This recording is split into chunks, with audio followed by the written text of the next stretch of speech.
मराठी भाषा गौरव बक्षीस वितरण समारंभाच्या या सोहळ्याला उपस्थित सर्व मंचकावर उपस्थित सर्व मान्यवर, या ठिकाणी 5 वाजल्यापासून आपण सगळेच या ठिकाणी उपस्थित आहात. मगाशीच भाऊंनी सांगितलं की आम्हाला थोडा वेळ झाला, त्याबद्दल आम्ही आपली दिलगिरी व्यक्त करतो. या कार्यक्रमाचा विषय आपल्या महाराष्ट्राची शान वाढवण्यासाठी आहे आणि आपली जी मराठी भाषा आहे त्या मराठी भाषेला अभिजात भाषेचा जो दर्जा मिळालेला आहे तो गेल्याच वर्षी आपल्याला मिळालेला आहे. सातत्यानं जवळजवळ 2012 पासून ते 2024 पर्यंत म्हणजे सातत्यानं आपण 12 वर्ष या ठिकाणी त्याच्यासाठी मागणी करत होतो आणि 3 ऑक्टोबर 2024 रोजी केंद्र सरकारनं ती आपली मागणी मान्य करून आपल्या मराठी भाषेला अभिजात भाषेचा दर्जा दिलेला आहे. त्यामुळं आपण केंद्र सरकारचं सुद्धा या ठिकाणी अभिनंदन केलं पाहिजे. मराठी भाषा ही अभिजात भाषा आहे, तिची संस्कृती अतिशय समृद्ध संस्कृती आहे आणि गेल्या जवळजवळ 1,500 ते 2,000 वर्षापासून ही भाषा इथं अस्तित्वात आहे आणि ती पुढं चालत आहे. गेल्या कालखंडामध्ये महाराष्ट्र ही साधू संतांची भूमी आहे.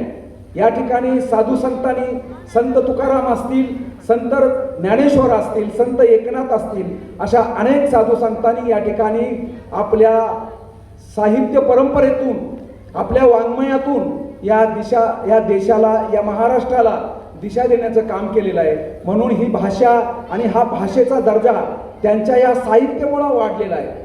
त्यानंतर आपण बघत असतो की या ठिकाणी अनेक साहित्यिक झाले.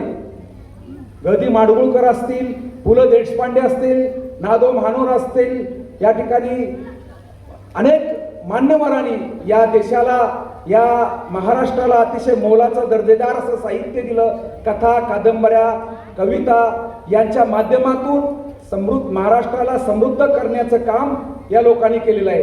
हे आपण लक्षात घेतलं पाहिजे. आणि मराठीचा दर्जा हा फार मोठा दर्जा आहे, परंतु या ठिकाणच्या या शैक्षणिक क्षेत्रामध्ये हळूहळू अनेक भाषांचं अतिक्रमण होत आहे.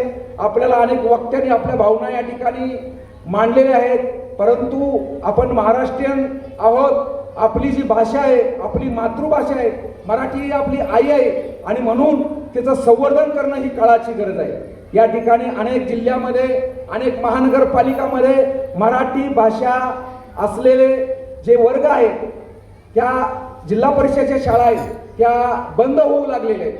इथल्या राज्यकर्त्यांना सुद्धा आमचं आव्हान आहे की ही महाराष्ट्राची शान आहे आणि आपली आई, आपली माता, तिचं संवर्धन आणि संरक्षण करण्यासाठी आपण पाऊल उचललं पाहिजे. आणि या ठिकाणी मराठी भाषा आणि मराठी भाषेचे वर्ग हे या ठिकाणी पूर्ववत झाले पाहिजेत. त्या ठिकाणी त्या शाळांना अनुदान दिलं पाहिजे ज्या ठिकाणी मराठी शिकवतात आणि ही शासनाची जबाबदारी आहे. आणि इथल्या राज्यकर्त्यांना माझी पुन्हा एकदा विनंती आहे, आपल्या सगळ्या राज्यातल्या विविध लोक या ठिकाणी आपल्या महाराष्ट्रामध्ये येतात, मुंबईमध्ये येतात. आपण सगळ्यांचं स्वागत करत असतो, परंतु आपण सगळ्यांचं जरी स्वागत करत असलो तरी आपल्या मातेला विसरून आपल्याला चालणार नाही. म्हणून या ठिकाणी मराठी भाषेचं संवर्धन करून मराठी भाषा ही जास्तीत जास्त टिकली पाहिजे. या ठिकाणी लोककलावंतांनी, या ठिकाणी वेगवेगळ्या अभिनय क्षेत्रातील लोकांनी मराठी भाषा ह्याचं संवर्धन करण्यासाठी महाराष्ट्रामध्ये अनेक लोककला आहेत, त्या कला वाढवण्याचं काम केलं. या ठिकाणी लोकनाट्य असतील, काल परवाच पण आपण बघितलं, या ठिकाणी राष्ट्रपतीचा पुरस्कार मिळालेले आपले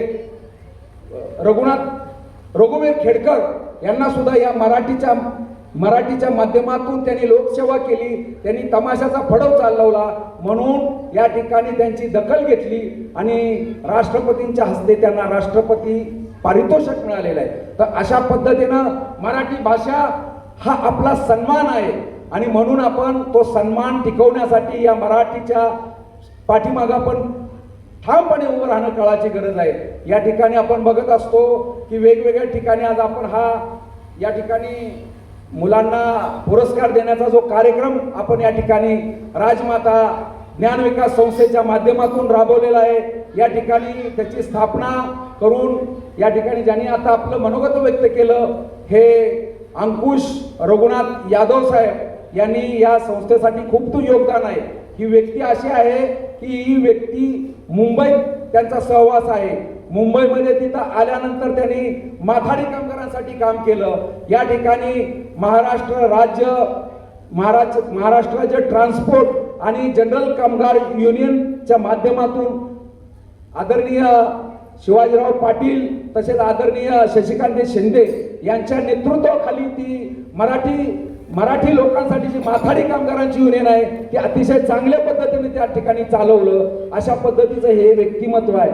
त्या ठिकाणी असताना नवी मुंबईमध्ये त्यांनी तिथलं वातावरण अतिशय भक्तिमय असं निर्माण केलेलं आहे। कारण त्या ठिकाणी त्यांनी अनेक पारायण अनेक सप्ते संपूर्ण नवी मुंबईच्या वेगवेगळ्या विभागामध्ये ते आयोजन करत असतात आणि अशा पद्धतीचं या मराठीवर प्रेम असलेलं आपल्यातलं एक आदरणीय व्यक्तिमत्व आहे। म्हणून मी तुम्हाला सांगतो की अशा व्यक्तिमत्वाला आपण साथ दिली पाहिजे आणि या संस्थेच्या पाठीमागे आपण सगळेजण या ठिकाणी अतिशय प्रामाणिकपणे काम करत असतात। विनीताताई कडू यांच्याबद्दल बऱ्याच लोकांनी आता या ठिकाणी आपलं मनोगत व्यक्त केलेलं आहे।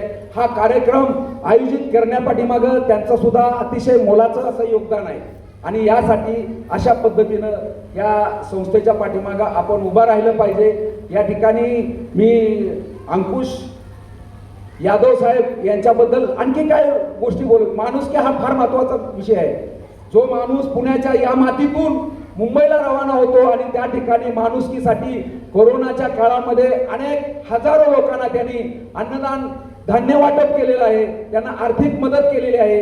त्यांच्या मुलांच्या शाळेच्या फी भरायला नसताना काही शाळा मुंबईमध्ये नवी मुंबईमध्ये बॉम्बे शाळा म्हणून एक शाळा आहे, त्या शाळेमध्ये अशा अनेक विद्यार्थ्यांना यांनी फी भरली नाही म्हणून त्यांना परीक्षेला बसू देत नव्हते। त्या ठिकाणी आमचे अंकुश भाऊ गेले आणि त्या ठिकाणी आंदोलन उभं केलं आणि त्या सर्व मुलांना त्यांच्या परीक्षेला बसवण्याची व्यवस्था केली। अशा पद्धतीचं आपण मराठीसाठी एक काम करतो। मराठीचा बाणा आपल्यामध्ये आहे म्हणून निश्चितपणाने या ठिकाणी ही संस्था जी राजमाता संस्था आहे ती संस्था कशी मजबूत झाली पाहिजे त्यासाठी या ठिकाणी आपण राबलं पाहिजे आणि या ठिकाणी या विद्यार्थ्यांना प्रोत्साहन देण्याचं काम तिथल्या पालकांना सुद्धा आपण या ठिकाणी प्रोत्साहन देत असतो। अशा पद्धतीचा हा कार्यक्रम भाऊनी या ठिकाणी आयोजित केला। मला खूप काय बोलायचं होतं, खूप ठरवून आलो होतो मी, परंतु आमच्या उशिरा येण्यानं या मुलांचा आणि त्यांचा पालकाचा सुद्धा आम्हाला अंत बघायचा नाही।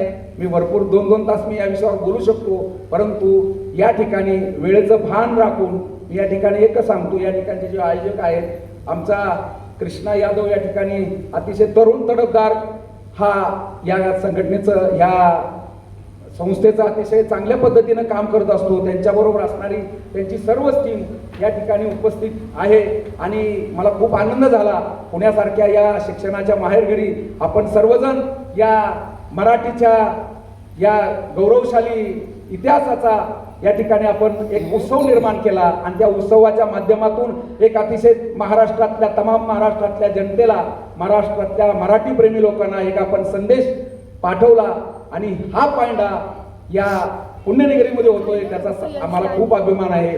म्हणून मी आपल्याला पुन्हा एकदा विनंती करतो की या संस्थेचे जे कार्यक्रम आहेत ते अतिशय मराठी भाषेला त्याच्या संवर्धनासाठी पोषक वातावरण निर्मिती हा त्यांचा कार्यक्रम आहे। म्हणून या ठिकाणी आपल्याला नवी पिढी घडवत असताना या विद्यार्थ्यांना मार्गदर्शन झालं पाहिजे खऱ्या अर्थानं आणि हेच उद्याचे सुज्ञ नागरिक होणार आहे आणि त्या माध्यमातून मगाशी आमचे सागर वाघमारे कवी यांनी सुद्धा आपल्याला सांगितलं की ह्यांना चांगला संस्कार दिला पाहिजे। जिजाऊच्या संस्कारामुळं आपल्या महाराष्ट्राला छत्रपती शिवाजी महाराजांचा सारखा रयतेचा राजा, जाणता राजा मिळाला आणि म्हणून या ठिकाणी स्वराज्याची स्थापना झाली। म्हणून बालवयातच जिजामातेनं शिवरायांना अतिशय चांगल्या प्रकारचे संस्कार दिले, अतिशय चांगल्या प्रकारचे लढण्याचे सुद्धा धडे दिले। त्याच पद्धतीने इथल्या पालकांना आणि इथल्या माता भगिनी असतील त्यांना माझी विनंती आहे, आपल्या मुलांना तुम्ही चांगले संस्कार द्या। या संस्कारातून पुढची पिढी चांगली होईल आणि पुढची पिढी जर चांगली तयार झाली तर या देशाचे सुज्ञ नागरिक म्हणून या देशाचा विकास व्हायचा असेल